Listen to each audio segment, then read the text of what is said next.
Today on Monkey Life. Morning, Jim. Alison goes to the rescue of 4 more marmosets. But there's a surprise in store. I think we definitely have 2 different species here. It's all change at the Orang Nursery to make room for a baby who's on his way from Hungary. It's very, very important that he can meet other young orangs and possibly foster mothers. And a specially built enclosure to keep baby Woolly Bueno Jr. safe.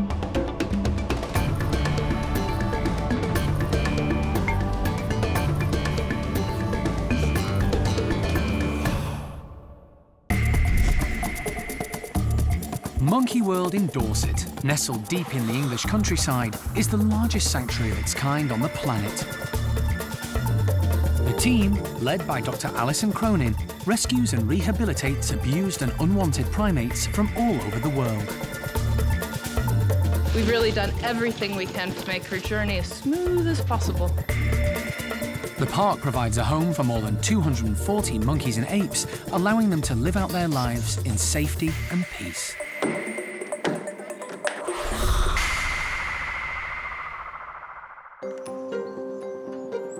The recent influx of marmosets to the park is continuing to be a problem.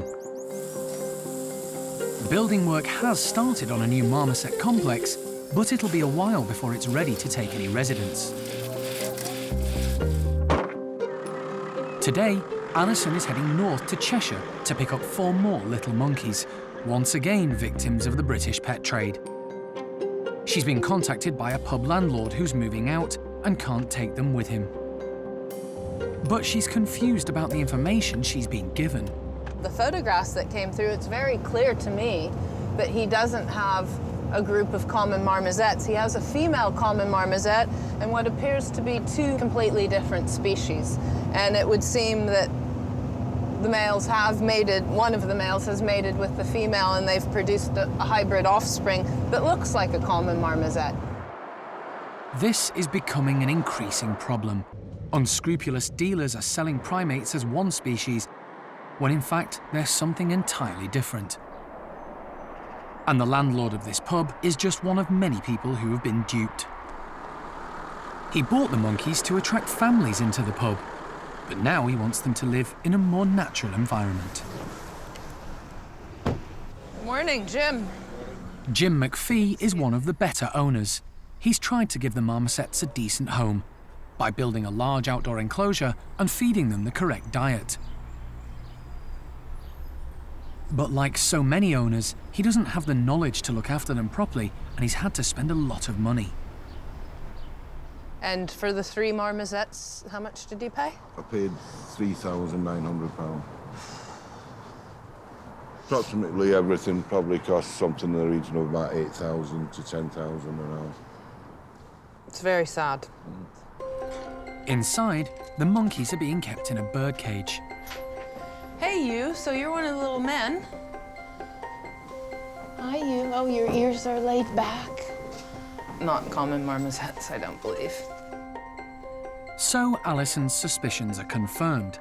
Jim thought he'd been sold 3 common marmosets by the pet shop, but he was wrong. I've seen 3 of the marmosets, the 3 adults, and I think we definitely have 2 different species here. But, you know, once again, I'll reserve judgment until we get them back to the park and they come out of their nest box and we can see them moving around. But the 2 boys look distinctly different to me than a common marmoset, so my gut instinct says that we have 2 different species. Along with the 3 adult marmosets, there's also a baby, which belongs to the female.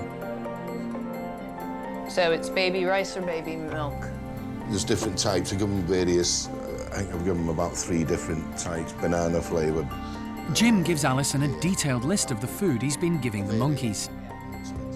It's clear he's made a big effort to try to care for them properly. These marmosets are lucky in having had a good owner. In most of the cases Alison sees, they're in a much worse state. All really good, and he's done really nice things, and we'll take good care of his monkeys. So, we'll see you later. I'll give you a shout as soon as we get back home. So it's all changed for these little marmosets. In just a few hours' time, they'll get the first glimpse of their new home.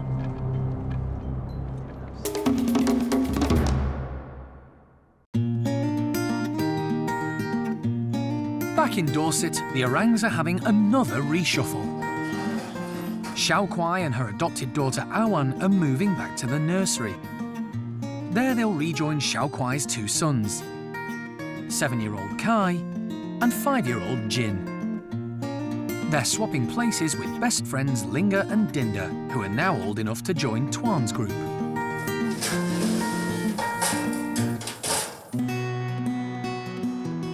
The reason for the switch lies in the Hungarian capital, Budapest. The zoo there has asked Monkey World for help because they have a young male Sumatran orangutan in need of a new home. Bulu Mata, whose name translates as eyelashes, has had to be hand-reared for the last 3 months because his mum tragically died when he was only a few days old. Monkey World runs the European creche for orphaned orangutans, and the primate care staff have years of experience in looking after youngsters, so it's the obvious place for Bulu to go. We had a contact with Monkey World, and I was very, very pleased to get a very, very positive answer that they are really ready to receive this animal. It's very important in the future of this orangutan, particularly in terms of social life, because the general care we can give him. It's very, very important that he can meet other young orangs and possibly foster mothers. And our decision was that Monkey World and the technology and the daily routine what Monkey World is doing at the orangutan nursery should be probably the best option. The keepers at Budapest Zoo have been socialising Bulu with the other orangs, including his dad and sister, as much as possible, so that he doesn't become too human-focused. We hope that it will help him during the introduction process in Monkey World. He can smell, the others can a little bit touch him, he can feel an orang. So for the future perspective, I think it's going to be very, very hopeful. It's hoped that Hawkeye will act as surrogate mum to Bulu, which is why she's been brought back to the nursery. She's very maternal and over the years has proved to be a great mother figure. And she took on Awan when her mum rejected her. An added bonus is that she's still producing milk. But whether her milk is of a good enough quality or quantity, no one knows. And it is a gamble that she'll look after Bulu. The team are hoping her instincts will kick in once again when she sets eyes on him.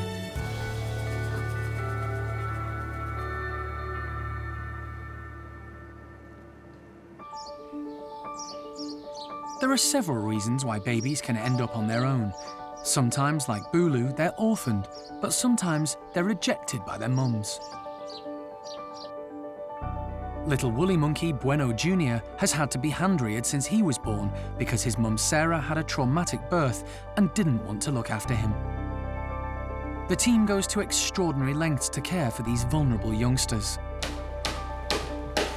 Bueno Jr. has now joined Levar's group full-time, but staff are having to build a brand new large pen to allow him to go outside because he's still so small and vulnerable. He doesn't have a mum to look after him, and when he finally decides that he wants to go outside, if we were to let him into the big open enclosure that the rest of the group use right now, he would be open to all sorts of threats from the sky, for example, like buzzards and things like that. So this actually has a roof on it now, it's a mesh roof. So he can still see the sky, but nothing can get to him. So he's going to learn what trees are and what the grass is and all sorts of things out here before he's then big enough to go out into the big enclosure. The team is going to get the whole group to test the enclosure, so they've brought some tasty treats to tempt them outside. The woolies watch on, intrigued. Ready? Yeah, go it. They all seem eager to explore. Leader Levar immediately gets territorial and starts scent marking.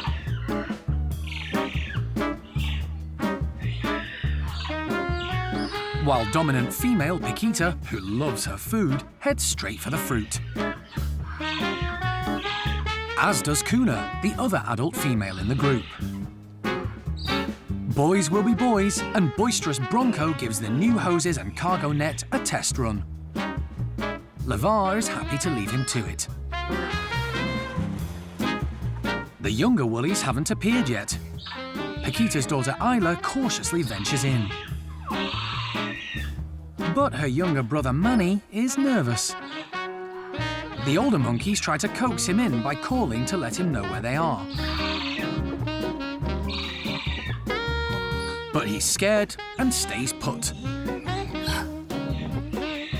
Bronco, who's like the uncle of the group, takes matters into his own hands and offers Manny a ride.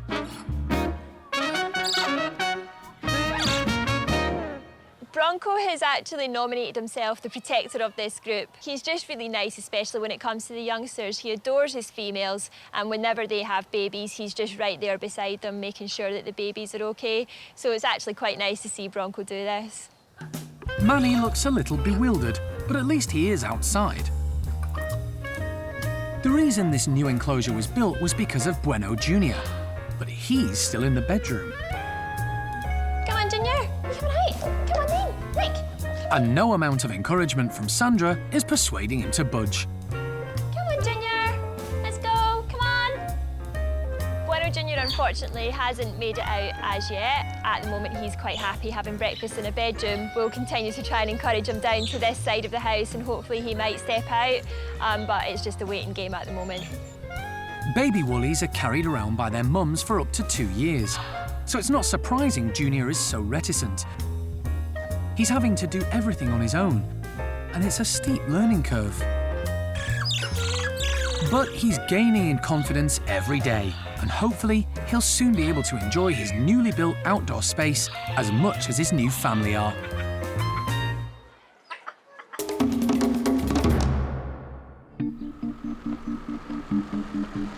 Alison is just arriving back at the park with 4 new marmosets after a long journey from Cheshire. There are 2 males, 1 female, and a baby. But Alison is still unsure of their specific species. We can make a decision about what we think they all are. The family are going to be put in a bedroom together for the time being, until the primate care staff have had a chance to see how well they all get on together. They seem eager to explore their new surroundings, and the first signs are hopeful. Of course, this is the first time I've actually been able to see them move and run because they were all tucked up this morning, so they look pretty good. She's definitely in charge and quite stocky and robust. The boys look sort of scrawny, but that might be because just the fur's missing and they look that way. So we'll keep an eye on them, and the youngster's fine and very independent, because right now the 3 adults are sort of sticking in this side and the youngster's over in the room next door. The 3 adult marmosets have already got names. The large female is called Little Red. She's a common marmoset. But the 2 males are a puzzle. One is called Brass, and the other is Evie. The dealer who sold him originally said he was a she. But the baby has yet to be named, and animal manager Jeremy has had an idea. Jeremy hit the nail on the head. Basset, because he's all sorts. So he's got all sorts mixed up in there. In the wild, marmosets live in small family groups, and that's how the team like them to live here at the park. Hopefully, these 4 will get along harmoniously, but if for any reason there are problems, they could separate Little Red off and put her in with another male. We'll have to wait and see how they develop and how their relationship goes and if they stick together. But really pleased, they're looking good.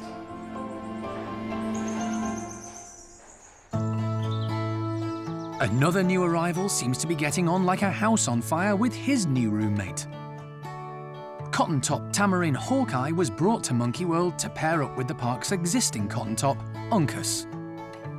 Uncas lost his partner Alice a while ago and had been teamed up with Sarky monkey Jethro, who was also on his own. But they fell out and had to be separated. So when Hawkeye appeared, it seemed like a match made in heaven for Uncas. And since they've been together, he's been much happier. This is definitely an old geriatric couple.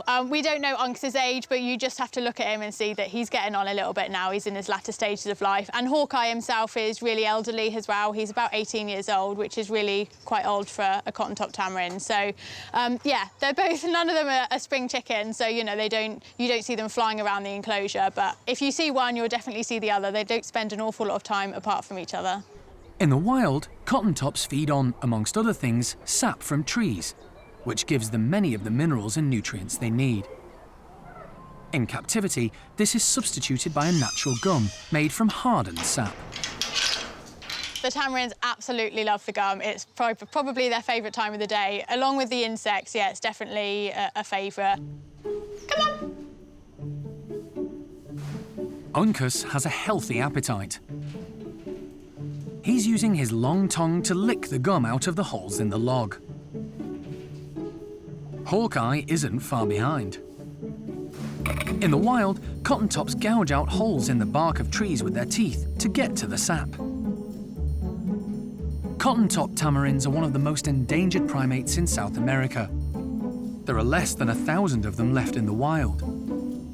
They get their name from the long white hair flowing around their black faces, like a mane of white cotton. The keepers haven't made it easy for Uncas and Hawkeye. They've suspended the logs around the enclosure to encourage the two cotton-tops to get some exercise.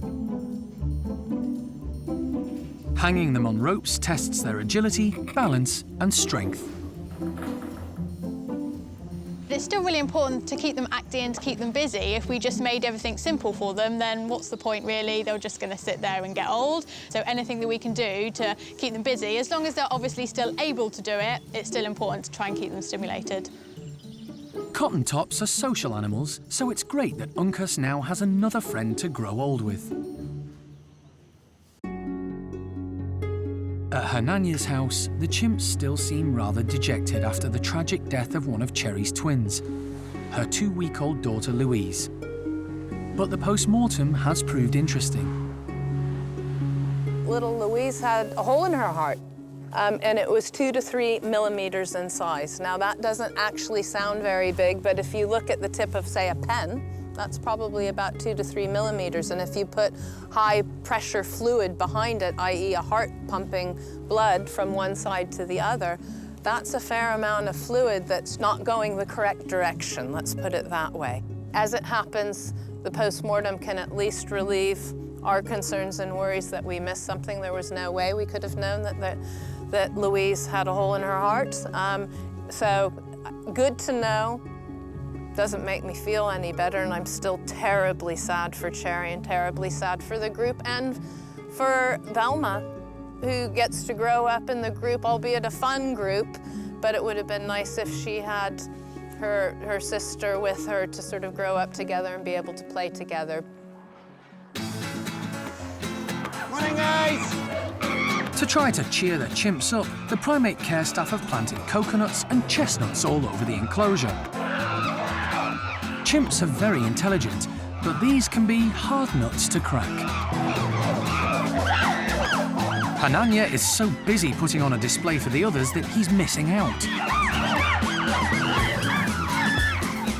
High-ranking Johnny knows with so many chimps around, you have to grab what you can, when you can.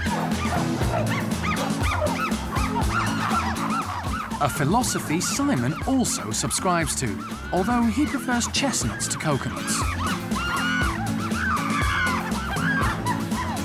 The boss is still too busy throwing his weight around to notice the treats are disappearing fast.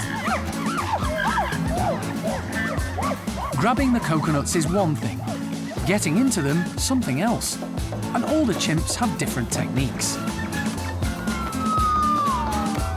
Tutti is nothing if not determined. And eventually, perseverance pays off. For some. Johnny hasn't had any success so far, and is now trying brute force, but still getting nowhere. Clever Tico, who is second in command, is using his brains. He's sharpening a stick and pushing it into the husk to get at the milk, watched by an admiring honey.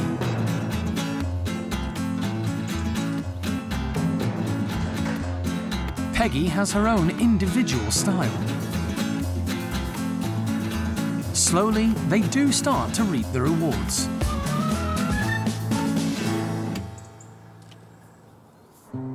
Meanwhile, Cherry is looking after her remaining twin, Thelma. Even before Louise died, there was concern amongst the team as to whether Cherry would continue to care for her babies, but she's proving her doubters wrong. Right now I'm feeling pretty optimistic and good. Actually, more optimistic and good than I was when she had the twins.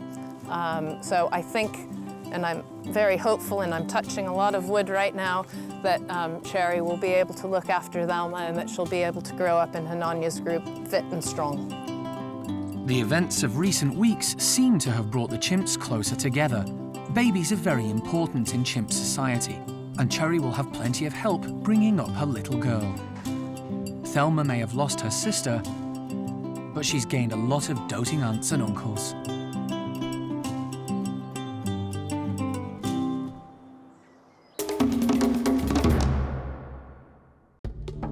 Next time on Monkey Life, all eyes are on Hawkeye to see if she will become baby Bulu's new mum. Things are going to take a little bit of time, and that's okay. And a friend at last for downtrodden Stumpy Phil. They are getting on really well, and it's really nice to see.